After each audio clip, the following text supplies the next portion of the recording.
શું અલ્ટિમેટમથી આવશે ઉકેલ? નમસ્કાર, સવાલ 100% સાથે હું છું આપની સાથે કૃષ્ણા। સનાતનના અપમાન સામે શું ધર્મયુદ્ધ એ જ કલ્યાણ કે પછી સંવાદથી આવશે સમાધાન? આ સવાલો થઈ રહ્યા છે છેલ્લા 6 દિવસથી ઊભા થયેલા વિવાદ પર, જેના મૂળિયા તો વાસ્તવમાં ઘણા ઊંડા છે, પણ સપાટી પર હવે આવવા લાગ્યા છે અને ઉગ્ર સ્વરૂપ ધારણ કરવા લાગ્યા છે। હનુમાન ચાલીસાનો એક દોહો છે કે સંકટ કટે મિટે સબ પીરા, જો સુમિરે હનુમંત બલબીરા, એટલે કે અતિ બળવાન વીર બજરંગબલીનું જે સ્મરણ કરે છે તેના બધા જ સંકટો દૂર થાય છે। પણ આજ હનુમાનજીના એક ચિત્રને લઈને સનાતન અને સ્વામિનારાયણ સંપ્રદાય વચ્ચે જે સંકટ આવ્યું છે, શું તે દૂર થશે? તે કોણ દૂર કરશે? સાળંગપુર મંદિરમાં હનુમાનજીના ભેટ ચિત્રમાં હનુમાનજીને સ્વામિનારાયણ સ્વામીના જાણે કે દાસ હોય તેવું બતાવતા સનાતની સાધુઓ અને ભક્તોની લાગણી દુભાઈ। આ બધા વચ્ચે વિવાદને ઠારવાની જગ્યાએ સંપ્રદાયના કેટલાક સાધુઓના બફાટ આગમાં ઘી હોમવાનું કામ કરતા રહ્યા। જોકે પહેલના ભાગરૂપે સ્વામિનારાયણ સંપ્રદાયના સાધુઓએ બેઠક કરી, સમિતિની રચના કરવાની વાત કરી, તો સામે સનાતન સંતોએ 2 દિવસનું અલ્ટિમેટમ આપ્યું। પણ એક તરફ જ્યારે સમાધાનની વાતો થઈ રહી છે, સરકાર પણ તેમાં જોતરાય છે। મુખ્યમંત્રીના નિવાસસ્થાને વડતાલના સંતોની બેઠક થઈ અને અત્યારે વિશ્વ હિન્દુ પરિષદના નેતાઓ અને સ્વામિનારાયણ સંપ્રદાયના સાધુઓ વચ્ચે બેઠક થઈ રહી છે અને હવે આશા છે કે ઘીના ઠામમાં ઘી પડે। પણ એક તરફ જ્યારે બેઠકો ચાલી રહી છે તો બીજી તરફ વણથંભિયા બફાટ તો ચાલુ જ છે। આવતીકાલે લીંબડીમાં સાધુ સંતોની એક મોટી બેઠક મળશે, જેમાં ગુજરાતભરમાંથી સાધુ સંતો ઉમટશે, પરંતુ તે પહેલા આશા રાખીએ કે આ વિવાદનો ઉકેલ તે પહેલા જ આવી જાય, કોઈ ઉગ્ર આંદોલન ખરેખર કરવાની જરૂર ન પડે। પરંતુ જ્યારે આપણે આ બધી વાતો કરી રહ્યા છીએ ત્યારે જેમ મેં કહ્યું કે એક તરફ વણથંભિયા બફાટ ચાલી જ રહ્યા છે, આવો જ એક બફાટ અપૂર્વ મુનિએ કર્યો હતો। શું કહ્યું હતું તેમણે, તે સાંભળી લઈએ। લક્ષ્મણને કીધું, અરે લક્ષ્મણ, તમારા ભાઈ તમને મદદ માટે પુકારે છે, તમે અહીંયા બેઠા છો, જલ્દી ઊભા થાઓ અને તમારા ભાઈની મદદમાં જાઓ। અને એ સમયે લક્ષ્મણજી કહેવા લાગ્યા કે હે માં, તમે ચિંતા ન કરો, આ આખી ત્રિલોકીમાં એવી કોઈ તાકાત નથી કે જે મારા ભાઈને મુશ્કેલીમાં મૂકી શકે, માટે આપ નિશ્ચિંત રહો। ત્યારે સીતાજી કહે, પણ તારો ભાઈ તારું નામ લઈ અને તને પુકારે છે અને છતાંય તને જવાની ઈચ્છા નથી થતી, તો મને આશ્વાસન આપે છે તારે તારા ભાઈની મદદમાં જવું જોઈએ, છતાંય પણ લક્ષ્મણજી જવાની ના પાડી। અને એ સમયે એ સીતાજીએ લક્ષ્મણને જે શબ્દરૂપી બાણ માર્યા છે, અમારા સદગુરુ નિષ્કુળાનંદ સ્વામીએ નોંધ લીધી, ત્યારે વૈદેહીએ વચનના લક્ષ્મણને લગાડ્યા બાણ, તું જાણે રામ મરે વરે મુજને, તે ન વરું તજી સહું પ્રાણ।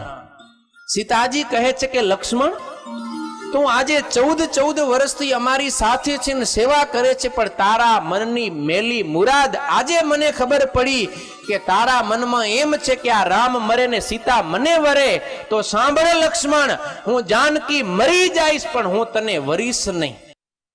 અને પહેલા પણ આવા સાધુ પર આવા જ બફાટને લઈને કઈ પણ પોકળ વાતો કરવાના આરોપ લાગતા રહ્યા છે અને ફરી એક વખત આવા વિડીયો સામે આવી રહ્યા છે, ત્યારે ખરેખર સવાલ થાય કે શું આ વિવાદ ઉકેલવાની દિશામાં કામ કરી રહ્યા છે ખરા? આ બધા વચ્ચે સાધુઓ અત્યાર સુધી ભગવાન પર આરોપ લાગતા હતા, ભગવાનનું અપમાન કરવામાં આવતું હતું, પરંતુ હવે સ્વામિનારાયણ સંપ્રદાયના સાધુઓ અને સનાતની સંતો વચ્ચે પણ જે તનાતની થઈ રહી છે તેનો પણ એક પુરાવો સાંભળી લઈએ। દુનિયા જો એને પોતાને ચલમપીન સનાતની કહેતા હોય તો અમે તો છાતી કાઢીને તિલક ચાંદલાન ચોટલી રાખીએ છીએ, તમારા કરતા પહેલા અમે સનાતની છીએ સાહેબ। એટલે મહેરબાની કરીને સ્વામિનારાયણ વાળાને છંછેડવાના ધંધા 4 રાતથી ઊંઘ નહીં આવે। જો સનાતન ધર્મના સંતોને લલકારવાનો પ્રયાસ થયો તો એનું પરિણામ સારું નહીં આવે। અને બાકી તમે એમ કહેતા હોય કે અમે સાચા સાધુ છીએ, સનાતન ધર્મના સંતો બાવા છે ને આવા છે ને તેવા નીચે દેખાડવાના પ્રયાસો મહેરબાની કરીને ના કરો અને મોઢામાં આંગળા નાખવાના પ્રયાસો ના કરો। બાકી તમારા જે સૃષ્ટિ વિરુદ્ધના કૃત્યો છે ને એની આખી મોટી એક ચરિત્ર કથાઓ લખાય એટલા પ્રકરણો તમારા પીડ્યા છે, એનું પહેલાં તપાસ કરો। અને તમે કોર્પોરેટ કંપની છો, જમીનના કૌભાંડો તમારા જુઓ, તમારા સાધુ સંતોના જુઓ, સ્વામીજીઓના, પછી તમે સનાતન ધર્મના સાધુઓને નેગેટિવ વાતો કરવાનું કરો. અને સામસામા જે પ્રહાર થઈ રહ્યા છે ખરેખર ખૂબ જ શરમજનક છે. આપણે ચર્ચા કરીશું. આપણી સાથે ઋષિ ભારતી બાપુ જોડાઈ ગયા છે. કૃષ્ણકાંત ઉનડકટ કે જેઓ વરિષ્ઠ પત્રકાર છે તેઓ પણ આપણી સાથે જોડાઈ ગયા છે. દેવનાથ બાપુ થોડા સમયમાં જોડાશે. પરંતુ ઋષિ ભારતી બાપુ આપનાથી શરૂઆત કરીએ. એક તરફ જે રીતે સ્વામિનારાયણના સંત એવું કહી રહ્યા છે, સાધુ એવું કહી રહ્યા છે કે ચલમ પીનારા પોતાને સનાતની ગણાવે છે. આપ એવું કહી રહ્યા છો કે સૃષ્ટિ વિરુદ્ધના કૃત્યનો લખવા બેસીશું તો ગ્રંથો લખાશે, એટલા બધા કાંડ છે. આપને નથી લાગતું કે આ ખરેખર એક નિમ્ન કક્ષાએ પહોંચી ગઈ છે લડાઈ?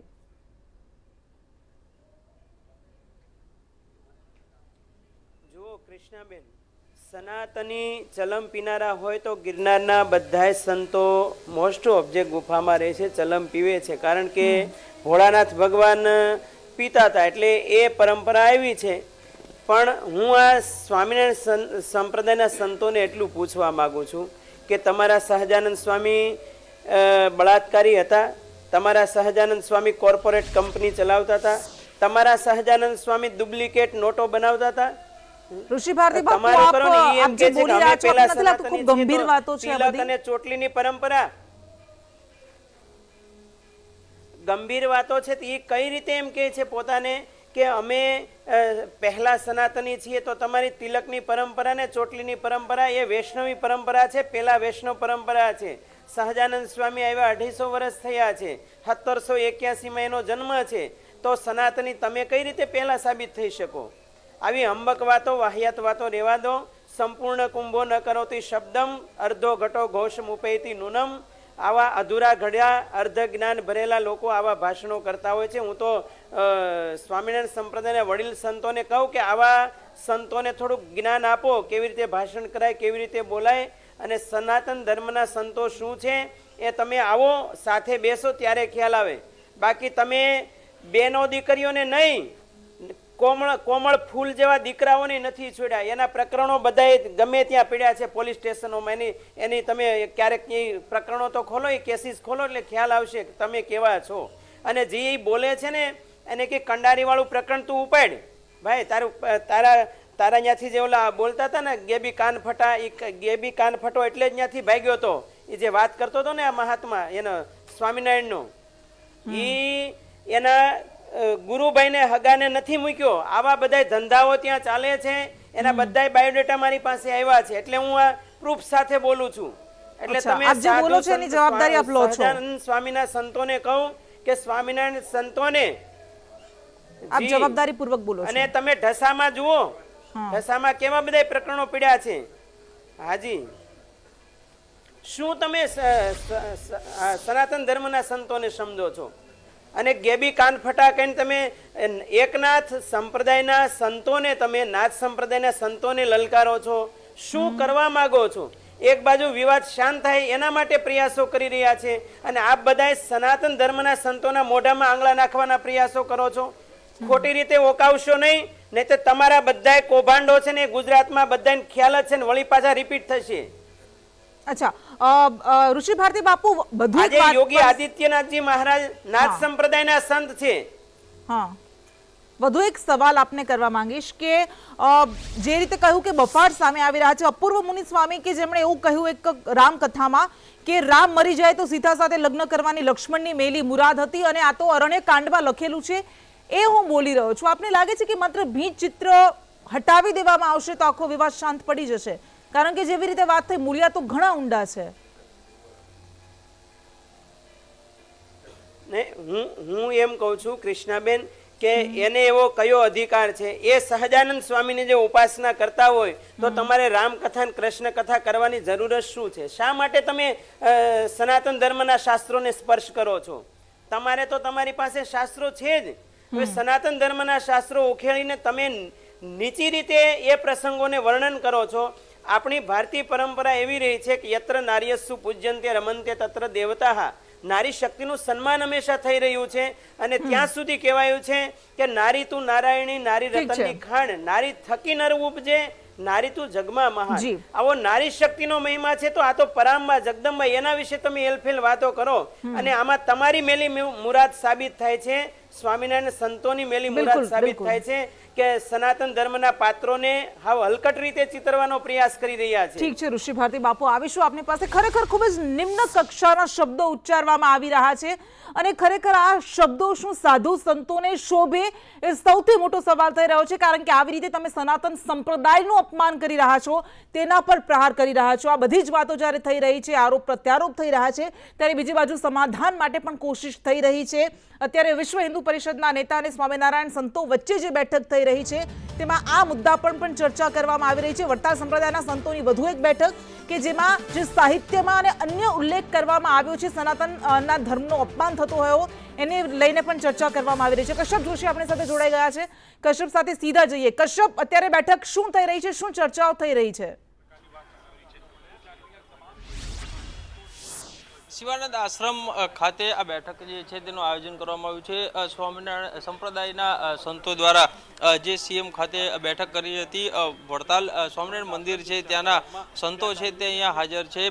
મહત્વનું છે કે જે પ્રમાણે આ વિવાદ વકર્યો છે, અન્ય સનાતન ધર્મના સંતો સાથે જ વીએચપીના જે આગેવાનો છે તેની સાથે આ બેઠક છે તે ચાલી રહી છે.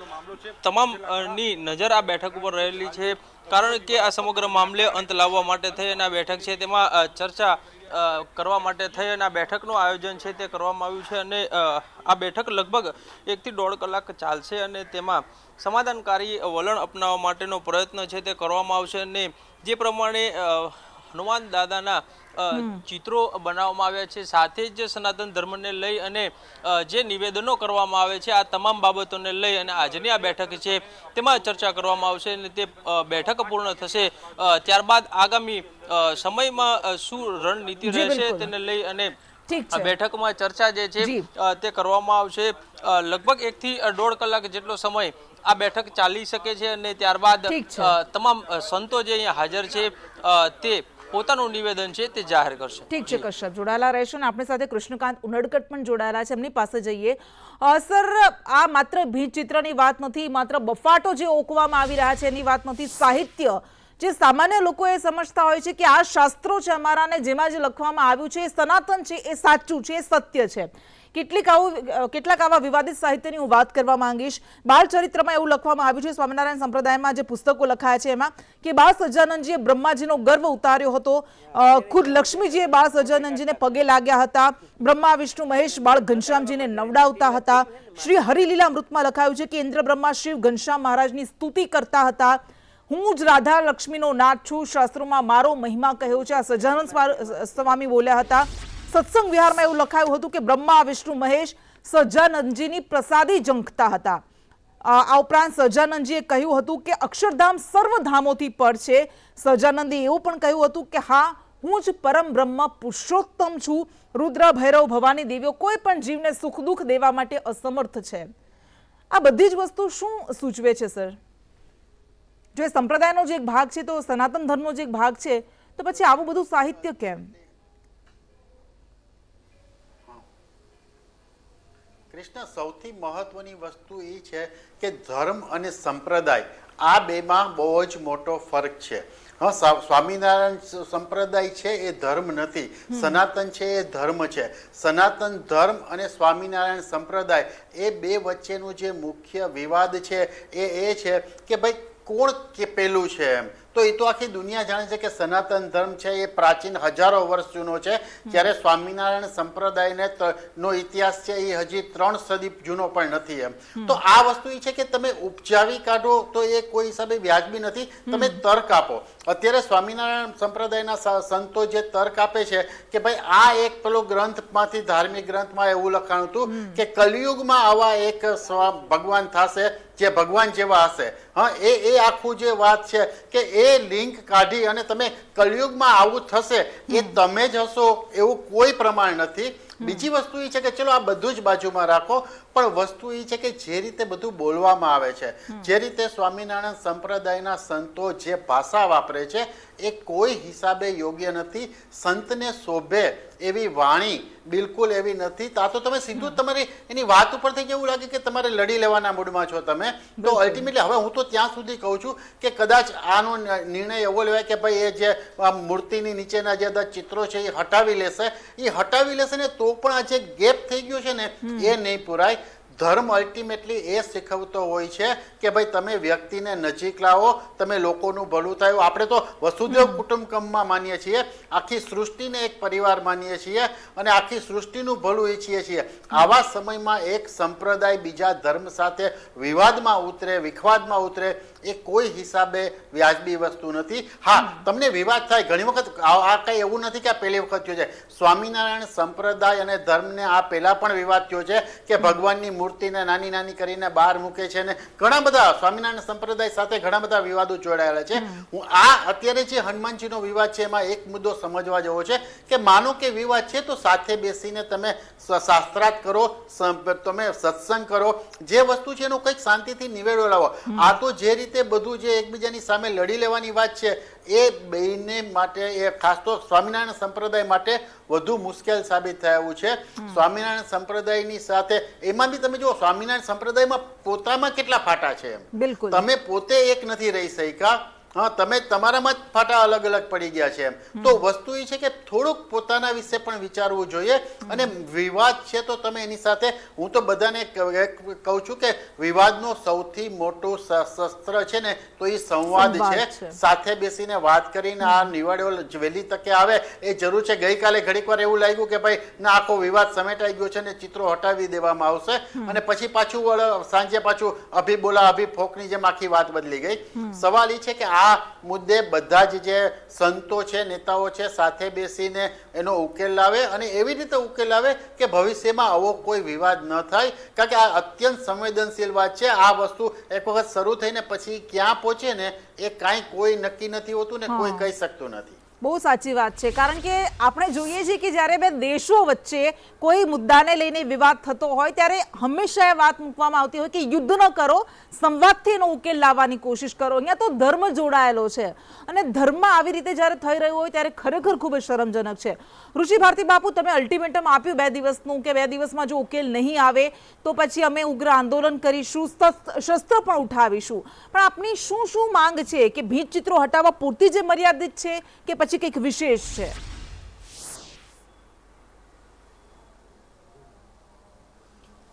જુઓ કૃષ્ણાબેન, ગઈકાલે 11 મુદ્દાઓની ચર્ચા થઈ હતી અને આવતીકાલે વડીલ સંતો ઘણા પધારવાની છે અને મારી તો ઉંમર નાની છે પણ વડીલ સંતો હજી લગભગ 11 મુદ્દાઓ એમાં એડ કરવાના છે. એટલે એ મુદ્દાઓ થઈને 22 જેટલા મુદ્દા લગભગ થશે. પણ એ બધાય મુદ્દાઓમાંથી 2 મુદ્દાઓને ખાસ પ્રાયોરિટી આપવી પડે એવી છે. એક તો જ્યાંથી આ વિવાદ ઊભો થયો છે એનું જડ, એનું મૂળ જે છે ને એ કે સનાતન ધર્મના કોઈ શાસ્ત્રોમાં સહજાનંદ સ્વામી સર્વોપરી છે ને બધા દેવી દેવતાઓને હાથ જોડીને ઊભા છે એવો ક્યાંય ઉલ્લેખ છે જ નહીં. બરાબર, એક આ સ્પષ્ટતા છે. અને બીજું કે સ્વામિનારાયણ સંપ્રદાયના સંતોએ એવા લખાણો કર્યા છે કે સનાતન ધર્મના દેવી દેવતાઓ સહજાનંદ સ્વામીને હાથ જોડીને ઊભા હોય એવી રીતે બી ગ્રેડમાં અથવા તો હીન રીતે લખાણ કરવામાં આવ્યું છે. એટલે આ સાહિત્ય હંમેશને માટે સ્વામિનારાયણ સંપ્રદાયમાંથી દૂર થવું જોઈએ તો જ આ સમસ્યાનો અંત આવશે. બાકી આજે એક ભીંત ચિત્ર સારંગપુરથી હટાવ્યું તો કાલે કેટલાય સનાતન ધર્મના સંતોને ખ્યાલ આવશે કે આ મંદિરમાં પણ આવી પરિસ્થિતિ છે તો ત્યાં પાછો વિવાદ થશે. એટલા માટે જ્યાં જ્યાં સ્વામિનારાયણ સંપ્રદાયના મંદિરોમાં આવા ભીંત ચિત્રો છે કે આવા દ્રશ્યો જ્યાં મૂક્યા છે એ હંમેશને માટે દૂર થવા જોઈએ. આ 2 નિર્ણય મહત્વના છે, નહીતર પછી આ વિવાદનો ક્યારે અંત આવશે જ નહીં. આવી રીતે સંઘર્ષ વધતો જશે અને એ સમસ્યાનો અંત લાવવા માટેની જવાબદારી સ્વામિનારાયણના સંતોની છે. કારણ કે આ લોકો વચનથી ક્યારે બંધાયા નથી. એકવાર જુનાગઢ મીટિંગ થઈ હતી ત્યારે કીધું અમે વિવાદ નહીં કરીએ, ફરી ગયા છે. એટલા માટે લેખિતમાં બાંહેધરી આપે ત્યારે જ આ સમસ્યાનો અંત આવશે એવું અમારા સનાતન ધર્મના સંતોનું માનવું છે.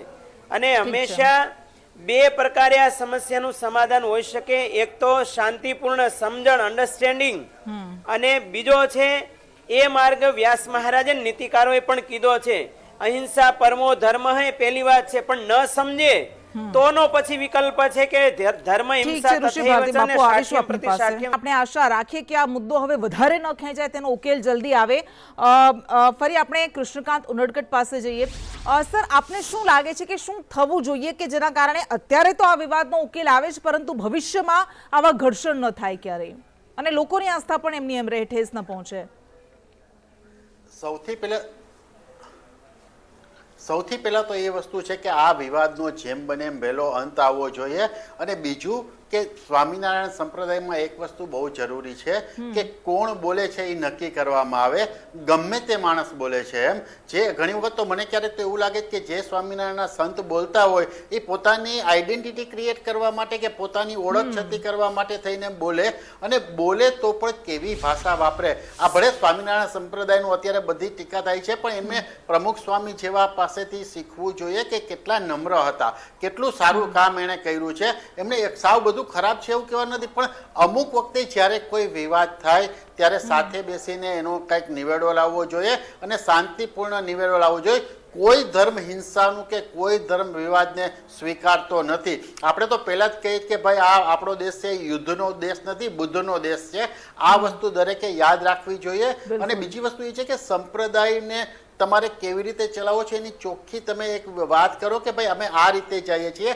શિક્ષાપત્રીમાં ક્યાંય એવું નથી લખ્યું કે કોઈ તમને વિવાદ થાય તો સામે તમે ઊભા રહી જાજો. સ્વામિનારાયણ સંપ્રદાયનો ગ્રંથ શિક્ષાપત્રી જેણે વાંચ્યો હશે ને ખબર છે કે ભાઈ એમાં બી તમને સંયમ, શાંતિ, સુરક્ષા આ જ બધા શીખ આપવામાં આવી છે. તો બરોબર એને ફોલો થાય. બે પક્ષો, ખાલી એક પક્ષની વાત નથી, બે પક્ષો જ્યારે પોતાને બોલવાનું હોય ત્યારે શબ્દોની મર્યાદાઓ, શબ્દોનું સન્માન જળવાય એ રીતે બોલે અને આવા વિવાદ થાય તો સાથે મળી અને એનો નિવેડો લાવે. ઠીક છે ઋષિ ભારતી બાપુ, છેલ્લી આપની કમેન્ટ. જે ખાઈ પડી ગઈ છે, ગઈકાલે સ્વામિનારાયણ સંપ્રદાયના બહિષ્કારની પણ વાત કરાઈ હતી, શું લાગે છે કે આ ખાઈ ક્યારે પૂરાશે?